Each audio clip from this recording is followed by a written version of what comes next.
Hay una frase que escribió 3 veces, y las 3 veces la tachó. La pluma se queda quieta sobre el papel. A sus pies, 8 gatos dan vueltas por una casa frente a una bahía, en Miami. Afuera, el agua se mueve despacio bajo la luz de la tarde. Sobre el escritorio hay recortes de diario amarillentos, fotografías en blanco y negro y un cuaderno lleno de tachones. Tiene casi 90 años. Lleva más de medio siglo contando su vida en cine, en radio, en discos, en portadas de medio continente. Nadie la acompaña en este momento preciso. Hace años que las visitas de la familia se espacian. Y esta noche, como tantas otras, la casa es solo de ella, de los gatos y del cuaderno. Y esa noche, todavía, hay una línea que se niega a dejar escrita. Vas a ver a esa misma mujer, muchos años más joven, cayendo desde el balcón de un hotel en Chile, mientras la policía de la época le pide a todo el mundo que lo llame accidente. Vas a ver una firma de divorcio que no pudo estamparse durante años, con ella todavía atada, en el papel, a un hombre del que ya hacía tiempo que se había ido. Y vas a ver, décadas después, sus cenizas entrando en el agua de esa misma bahía, frente a la que escribía esa noche, sin que nadie explique del todo por qué eligió justo ese lugar para terminar. La llamaron durante 50 años la novia de América. 65 películas, cientos de canciones, un continente entero que se sabía su voz de memoria. Pero puertas adentro, hubo solo 2 hombres en toda una vida, y ninguno de los 2 la dejó donde su fama hacía suponer que iba a terminar. Uno la empujó, casi literalmente, al borde de un balcón. El otro fue, durante 30 años, quien organizó cada aplauso, cada gira, cada contrato, y aún así, a los 92, ella seguía trabajando el día en que su cuerpo dijo que ya no podía más. Hay un número que sostiene esta historia y que casi nadie recuerda. 10. 10 años en los que la ley la mantuvo casada, en el papel, con un hombre al que ya no veía. Cuando entiendas todo lo que esos 10 años le costaron, se te va a quedar clavado. En 1945, el año en que Buenos Aires la ovacionaba de pie como la reina indiscutida del tango, esa misma mujer firmaba, en silencio, un segundo matrimonio como quien firma un salvavidas. 10 años antes, en un hotel de Santiago de Chile, esa misma mujer se había dejado caer desde el balcón de un primer piso, y un toldo de lona fue lo único que estuvo entre ella y el final. Le pidieron que dijera que había sido un descuido. Ella dijo que sí. Fue la primera vez, pero no la última, que aprendió a pararse justo en el borde de algo y salir contándolo distinto de como había pasado. Se llamaba Libertad Lamarque. Y esta es la historia de los 2 hombres que estuvieron, cada uno a su manera, del otro lado de esa caída, y de los 50 años que tardó en escribir, aunque fuera a medias, lo que de verdad pasó entre ellos. El origen es corto, y hay que contarlo así porque ella misma lo contaba así. Nace el 24 de noviembre de 1908 en Rosario. Hija de Gaudencio Lamarque, obrero y anarquista de origen uruguayo, y de Josefa Bouza. El nombre no fue un capricho. Su padre estaba preso, detenido por sus ideas políticas, cuando ella nació, y alguien decidió llamarla Libertad, como quien grita una consigna en medio de una celda. La infancia que siguió fue dura. Se cuenta que de chica entraba a la cocina con hambre y revisaba la bolsa del pan, esperando que su padre hubiera juntado suficiente vendiendo chatarra para volver a llenarla. Ese mismo padre, entre actos obreros y funciones de teatro aficionado organizadas para juntar fondos para presos políticos, fue quien la subió por primera vez a un escenario. Al notar el talento de la hija, La familia se muda a Buenos Aires cuando ella tiene apenas 18 años, en 1926, con una carta de recomendación bajo el brazo para el dueño del Teatro El Nacional. Ahí, el empresario Pascual Carcavallo la sube a un escenario profesional por primera vez, en un papel menor de esos que se consiguen presentándose puerta por puerta. Un año después, debuta protagonizando el sainete La muchacha de Montmartre. La ciudad la adopta rápido. Para 1933, ya es protagonista de la primera película sonora del cine argentino, Tango, y su voz, grave, sin necesidad de micrófono para llenar una sala, entrenada en los actos obreros de su padre antes que en cualquier academia, empieza a sonar en las radios de medio continente. Su voz sonaba más baja que la de las cantantes de tango de entonces, más de pecho, casi de hombre en el registro grave, y esa rareza, en lugar de espantar al público, fue exactamente lo que lo hipnotizó. Pero antes de todo eso, casi antes de que nadie supiera quién era, ya se había casado. Tenía 17 años, según algunas versiones, 19, según otras. Lo que no varía es el nombre, Emilio Romero, apuntador del Teatro Smart, el hombre que le susurraba los diálogos a los actores desde una cabina bajo el escenario cuando se les iba la memoria. Se conocieron trabajando. Se casaron rápido, como se casaba entonces una chica que necesitaba, sobre todo, un apellido y un techo que no fuera el de sus padres. En 1928 nació la única hija de Libertad, Mirta. Y ahí, tan temprano que casi no le dio tiempo a disfrutar la boda, apareció lo que ella tardaría años en nombrar en voz alta. Romero bebía sin poder parar y jugaba sin poder parar. Las crónicas de la época coinciden en las dos palabras, alcohólico, ludópata.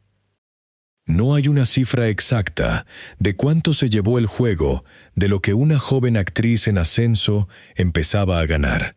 Lo que sí quedó documentado es la violencia que llegaba detrás del alcohol, cada vez con menos aviso. El matrimonio duró, conviviendo, unos 7 años. Ella misma, ya vieja, lo resumiría en una frase seca: un error de juventud y un infierno. Mientras tanto, afuera, la carrera no se detenía. Grababa, giraba. La reina del tango. La llamaban ya en 1930, cuando todavía no había cumplido los 22.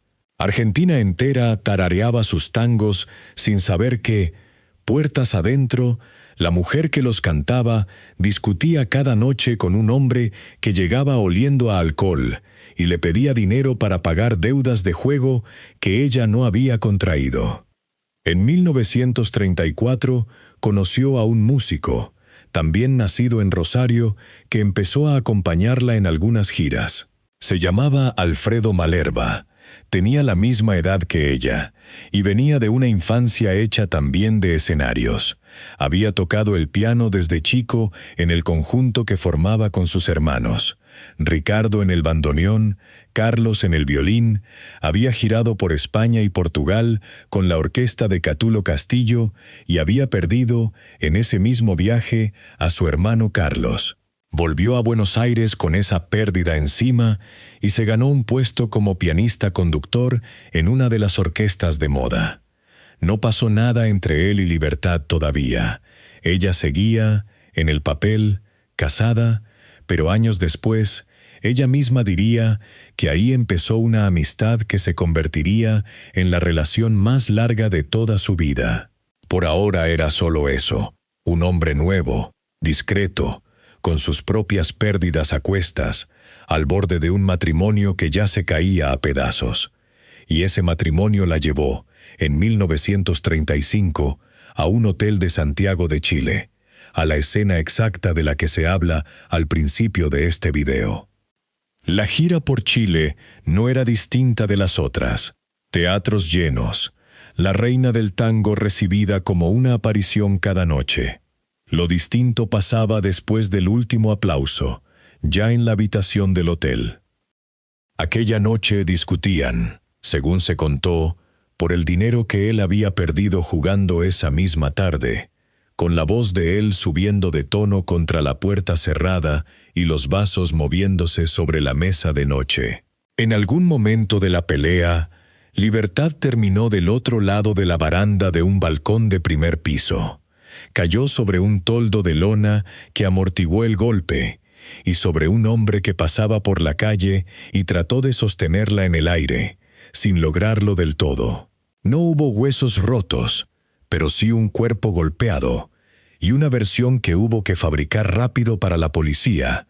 La familia y la producción de la gira acordaron llamarlo un accidente, porque en 1935 quitarse la vida era, además de una tragedia, un delito que se pagaba con cárcel.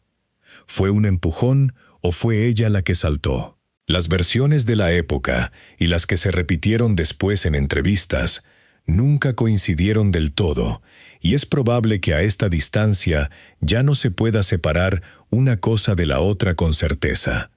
Lo que sí consta es que, entre la gente que se acercó a ayudar en la calle, estaba Alfredo Malerba. El músico rosarino ya la conocía de las giras, siempre un paso atrás, siempre con el piano y nunca con el nombre en la marquesina. Esa noche, dicen quienes reconstruyeron después la escena, fue de los primeros en llegar hasta donde ella había caído. No hubo entre ellos, todavía, ninguna palabra de amor. Solo un hombre ayudando a levantar a una mujer del piso de una calle de Santiago, mientras alguien más llamaba a un médico y otro alguien inventaba, deprisa, la versión que había que contarle a la policía. Él fue, dicen algunas versiones, quien amortiguó parte de la caída con su propio cuerpo, sin buscarlo. Otras versiones dicen, simplemente, que fue el primero en levantarla del piso. En cualquiera de las dos, el resultado fue el mismo. El hombre que estaría con ella los siguientes 50 años entró a su vida en el peor momento posible de la anterior. Lo lógico, después de una caída así, habría sido el divorcio inmediato. Pero en Argentina, en 1935, el divorcio vincular no existía todavía. Se podía separar de hecho, nunca romper legalmente el matrimonio. Libertad se fue de esa habitación de hotel decidida a no volver a vivir con Emilio Romero, y no volvió, pero en los papeles siguió siendo su esposa 10 años más, hasta que él murió, en 1945. 10 años. Ese es el número del que se habla al principio de este video. 10 años en los que, aunque ya no compartía ni techo ni cama con un hombre alcohólico y jugador, la ley seguía uniendo su nombre al de él en cualquier documento, cualquier contrato, cualquier bien que ella generara con su propio trabajo. Ella, mientras tanto, se convertía en la actriz más taquillera del cine argentino. Y una parte de lo que ganaba, ¿cuánta? Ninguna fuente lo dice con precisión, seguía, en teoría, bajo el paraguas legal de un matrimonio que solo existía en un papel. Y esa fue, precisamente, la década más explosiva de toda su carrera argentina. El empresario Jaime Yankelevich la contrató como figura central de Radio Belgrano, y ahí se quedó casi 10 años, cantando en vivo para un país entero, semana tras semana, con las salas llenas, mucho antes de que ella terminara de salir a saludar. En esos mismos años, grabó los tangos con los que todavía se la recuerda: Madreselva, Besos Brujos, Ayúdame a Vivir, Puerta Cerrada. Esta última película viajó hasta el Festival de Venecia y hasta Francia, y le dio un premio a Mejor Actriz Extranjera en Croacia. Todo eso, la radio, los tangos, el reconocimiento que cruzaba el océano, se construyó mientras, en el papel, seguía casada con el hombre del balcón, y mientras cuidaba, con cada entrevista, no dar demasiados detalles de una vida privada que en la Argentina de entonces podía juzgarse con más dureza que cualquier crítica de cine. Una mujer separada, sin poder volver a casarse, era motivo de comentario en cualquier salón. Hubo, además, una pelea aparte, y más urgente, por la hija. Romero, en algún momento de esos años de separación, se llevó a Mirta, todavía muy chica, lejos de Buenos Aires.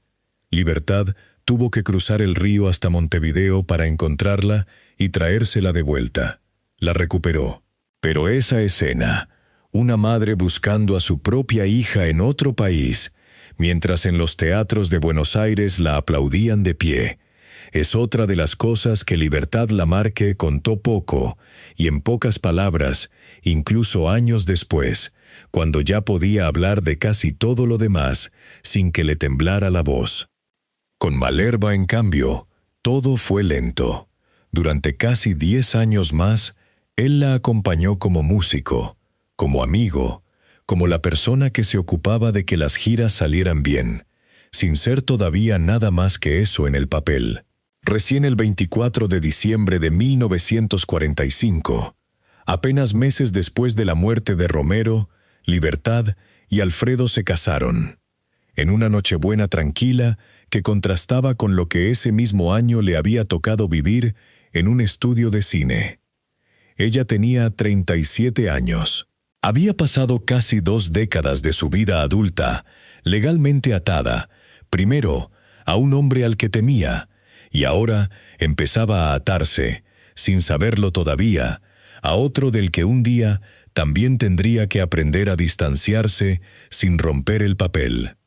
Ese mismo 1945 fue también el año del episodio más repetido de toda su biografía, y el que menos tiene que ver, en realidad, con los 2 hombres de esta historia, aunque durante 80 años se haya contado como si fuera lo único importante que le pasó.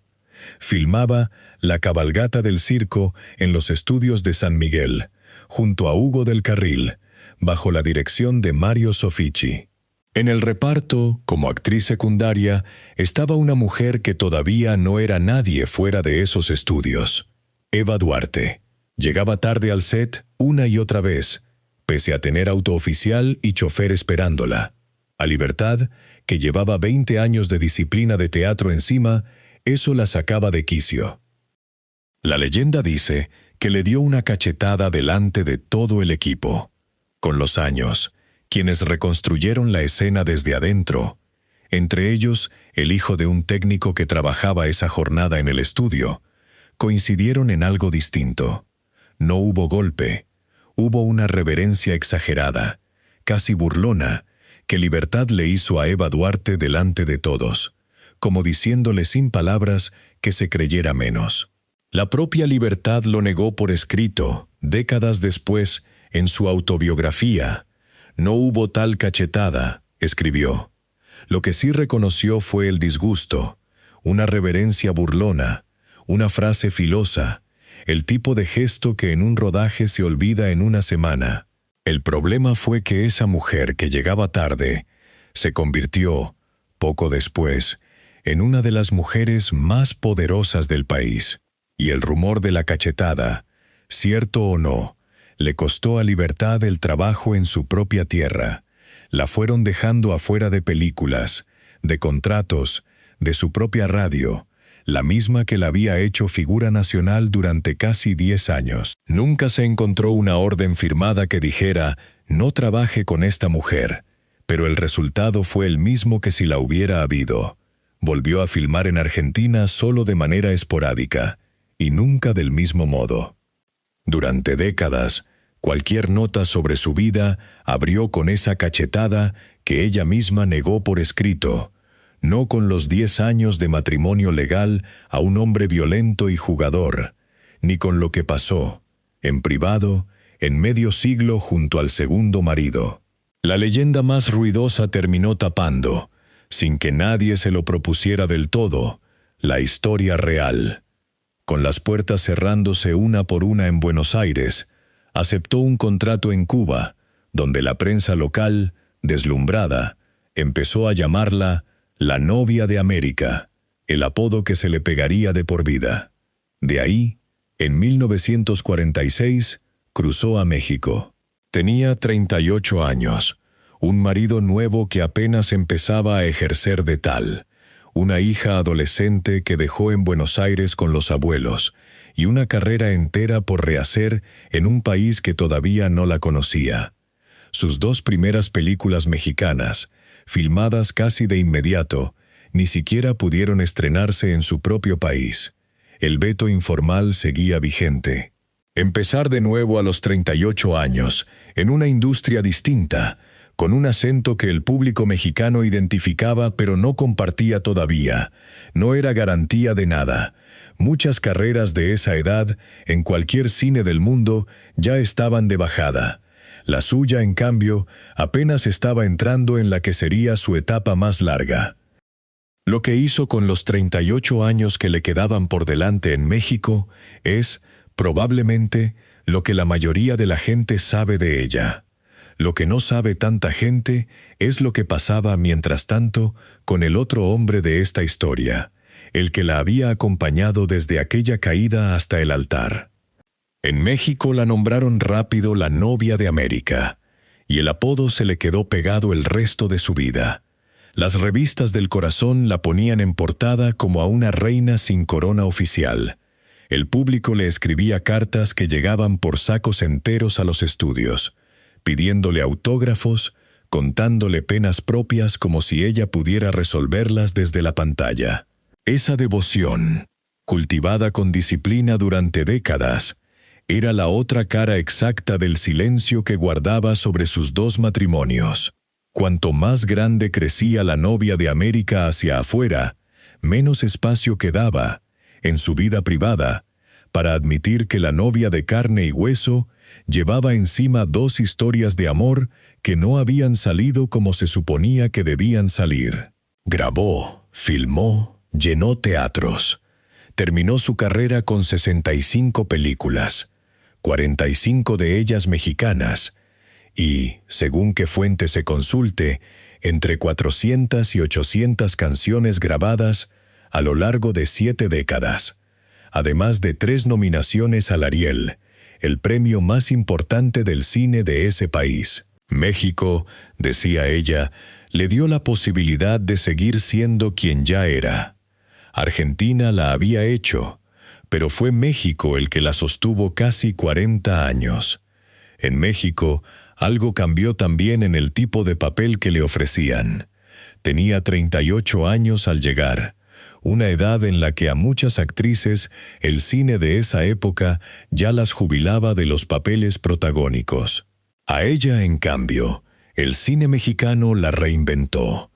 Dejó de ser, poco a poco, la joven perseguida por el amor, para convertirse en la madre, la que sufre, la que espera, la que perdona incluso lo que no debería. Una de esas películas, Ansiedad, de 1953, la puso frente a la cámara junto a Pedro Infante, bajo la fotografía de Gabriel Figueroa, uno de los grandes de ese cine. Parte de la banda sonora se grabó en una parroquia real de la Ciudad de México que todavía hoy se puede visitar.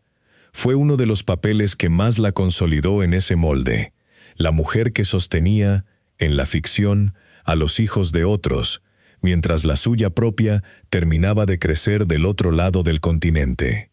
Ya en los años 70, cuando el cine empezó a cederle terreno a la televisión, encabezó telenovelas como Soledad, Esmeralda y Mamá, siempre en el mismo papel que el público le pedía, la madre que aguanta, que perdona, que nunca se rompe del todo frente a cámara, aunque puertas adentro llevara media vida haciendo exactamente eso.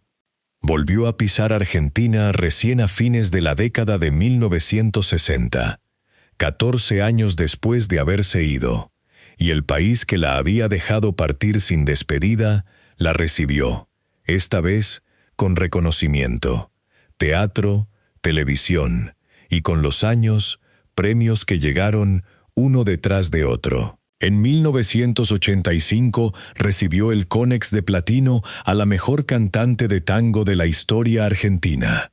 En 1990 la nombraron Ciudadana Ilustre de Buenos Aires. En 1995 la distinguieron como personalidad eminente de la cultura argentina. El mismo país que la había dejado sin trabajo terminó devolviéndole en honores lo que nunca terminó de devolverle en otra cosa. Alfredo Malerba organizó cada uno de esos años: giras, contratos, presentaciones y también la música.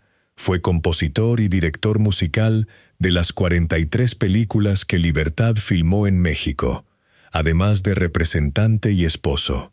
Durante más de 3 décadas fue, en los hechos, la estructura completa detrás de la carrera de su propia esposa, el nombre que nadie en el público conocía, pero sin el cual buena parte de esa carrera no habría sonado igual. No tuvieron hijos juntos. Ella siguió criando, a la distancia, a Mirta, la hija que había dejado en Buenos Aires con 17 años al cuidado de los abuelos, mientras rehacía su vida del otro lado del continente. Mirta tuvo, con los años, 6 hijos propios, los nietos de Libertad, y uno de ellos, Leonardo, murió joven, en un accidente de auto, otra de las pérdidas de las que la familia habló poco hacia afuera. El contacto entre madre e hija, y más tarde entre Libertad y el resto de sus nietos, fue, según cuentan quienes la conocieron, cariñoso pero espaciado. Cartas, visitas cortas, llamadas. No la clase de cercanía diaria que su público, viéndola hacer de madre abnegada en tantas películas, hubiera imaginado.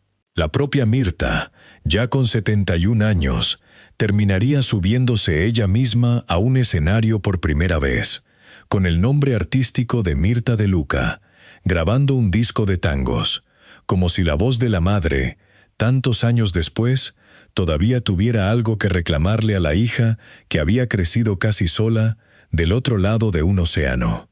Y el matrimonio con Malerba, el que ella llamó el hombre de mi vida, duró, en el papel, hasta que él murió, el 9 de enero de 1994, en México. Pero según más de una fuente que siguió de cerca sus últimos años, la convivencia real terminó antes, a fines de los años 80, cuando él se retiró de los escenarios y de la vida de gira que había sido, durante medio siglo, el único terreno común entre los dos. Siguieron casados. Dejaron, según quienes tocaron el tema en su momento, de compartir del todo la vida diaria. De su muerte, 6 años antes de la de ella, Libertad habló todavía menos que de la del primer marido. Una frase corta en alguna entrevista y nada más.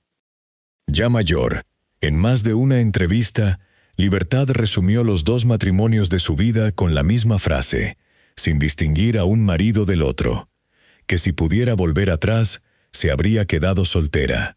Es una frase dura, dicha por una mujer que en público representó, una y otra vez, el amor incondicional, la madre perfecta, la que todo lo perdona por amor. Puertas adentro. Después de 2 matrimonios y 60 años de carrera, su balance sobre los hombres de su vida, los únicos 2 que tuvo, era ese arrepentimiento seco, sin adornos, que nunca llegó a desarrollar del todo en público.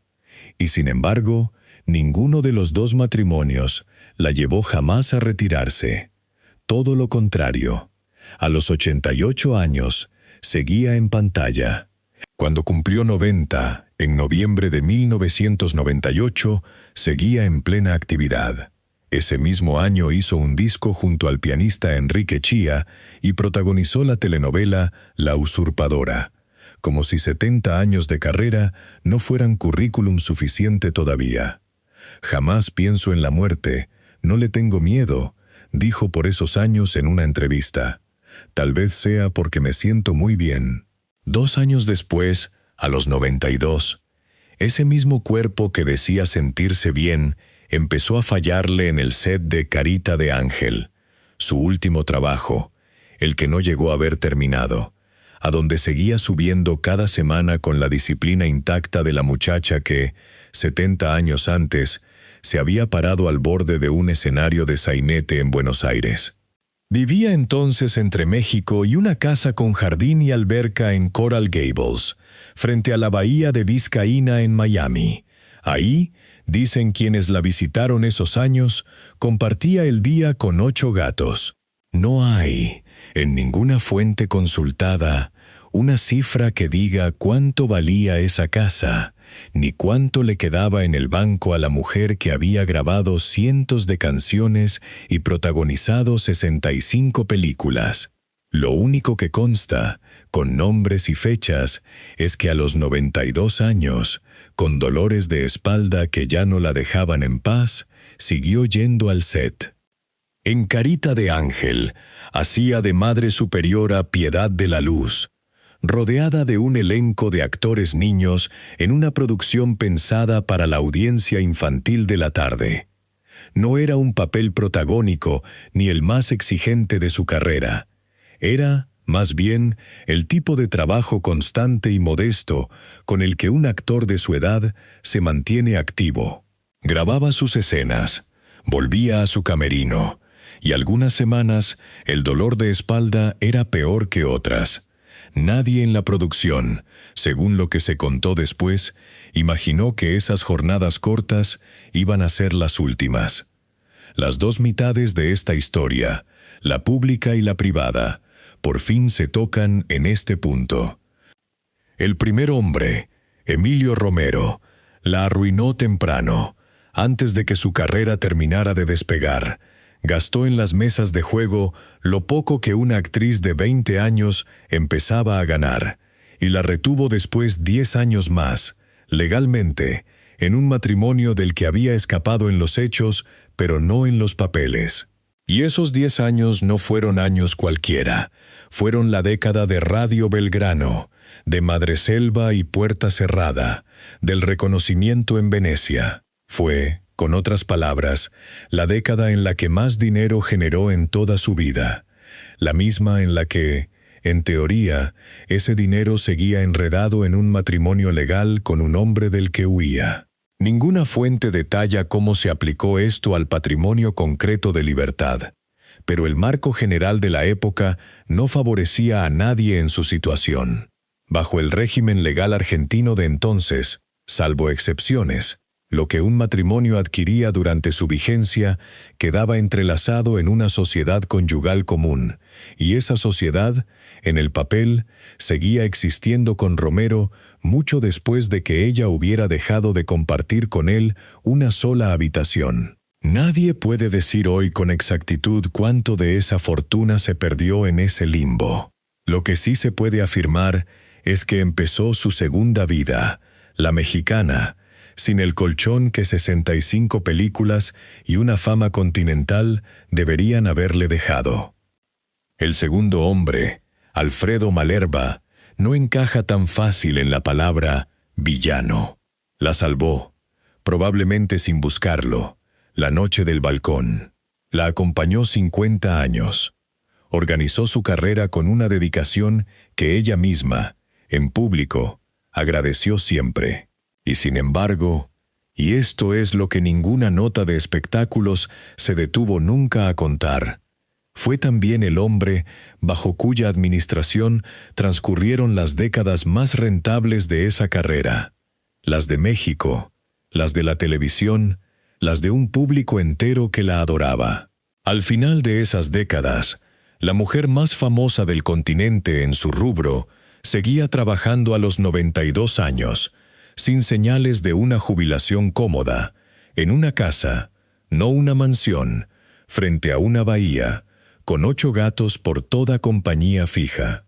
¿Robo? Nada indica eso, y ninguna fuente lo sostiene. Sería injusto, y probablemente falso, cargarle esa palabra a un hombre al que ella llamó, hasta el final, el hombre de mi vida, y al que nunca dejó de agradecerle en público cada gira organizada, cada contrato conseguido, cada nota musical escrita para acompañar su voz.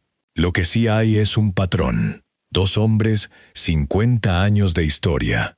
Y una mujer que, según cualquier medida objetiva, una de las artistas más exitosas y prolíficas de su generación, nunca llegó al final de su vida con la tranquilidad económica que esa fama, en cualquier otra industria, le habría comprado.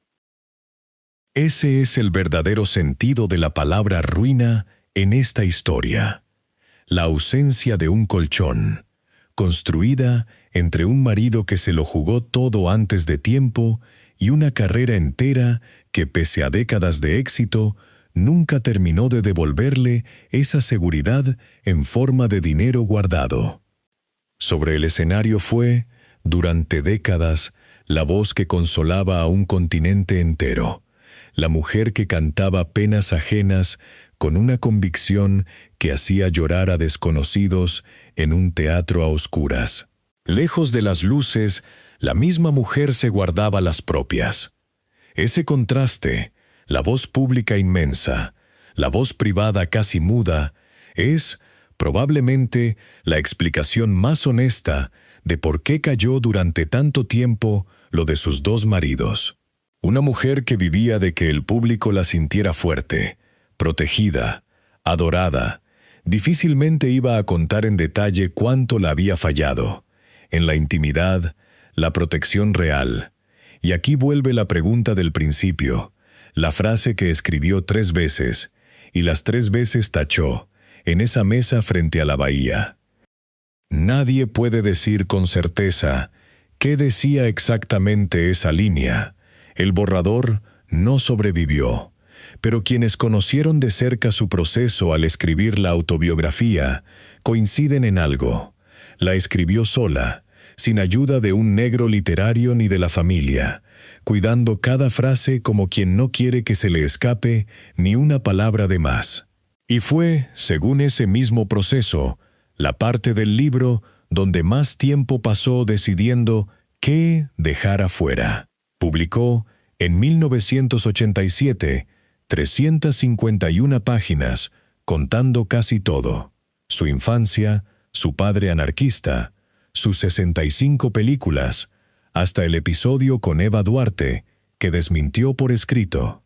De sus 2 matrimonios habló, pero siempre por encima, sin el detalle que sí le dio a su carrera. No hubo tal cachetada.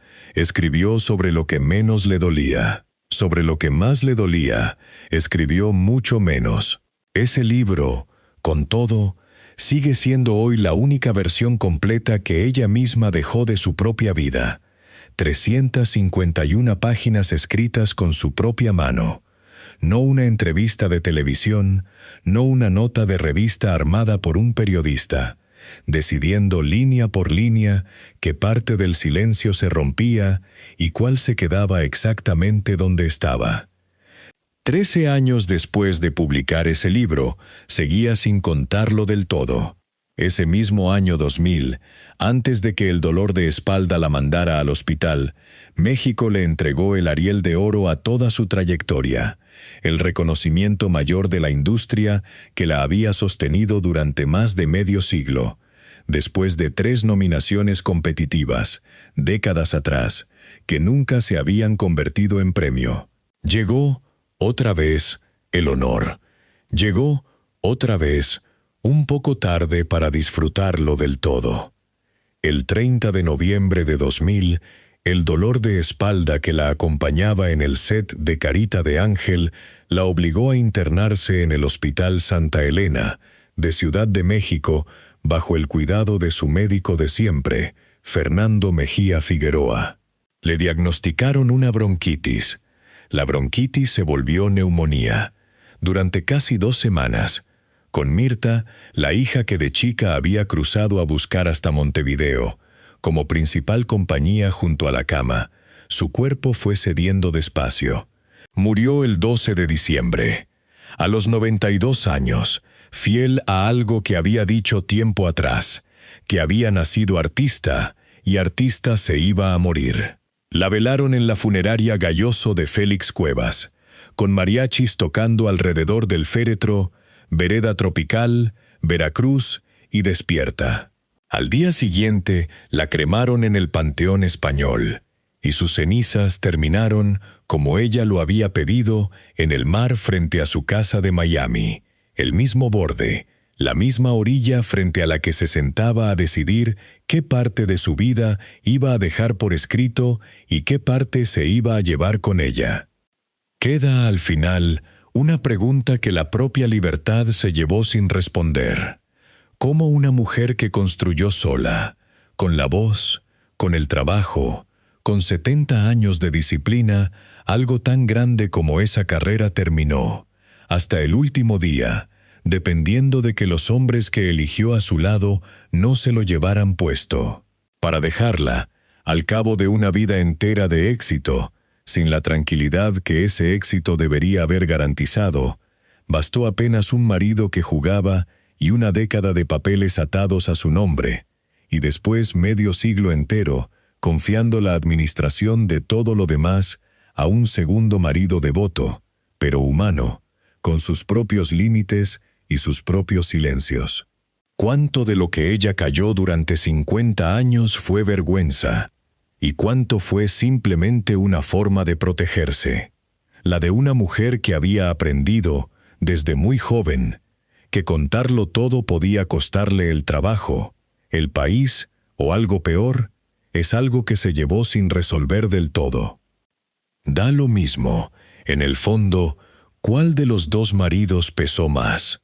Uno la empujó al vacío desde temprano y la dejó atada 10 años a un papel que no significaba nada en su vida real, salvo en su cuenta bancaria. El otro la sostuvo 50 años, la quiso de verdad según todo lo que se sabe, y aún así no fue capaz, o no le alcanzó el tiempo, o simplemente no era su función, de dejarla, al final, con algo más que una casa modesta y 8 gatos frente al mar. Ninguno de los dos necesitó ser un villano de manual para que el resultado, sumado, terminara siendo el mismo.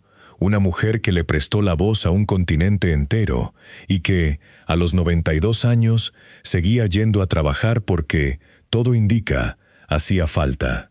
Lo que sí queda, del otro lado de este mismo canal, es otra historia de esa misma época dorada del espectáculo, contada desde otro ángulo, pero con la misma pregunta de fondo, la de un galán que llenaba teatros y estudios de cine con la misma facilidad con la que Libertad llenaba radios, y a quien, apenas se apagaron los aplausos alrededor de su muerte, los suyos empezaron a cobrarle antes de terminar de llorarlo. Ahí también quedó una mujer afuera de la cuenta, una hija en ese caso, mientras el resto se peleaba por una sola joya.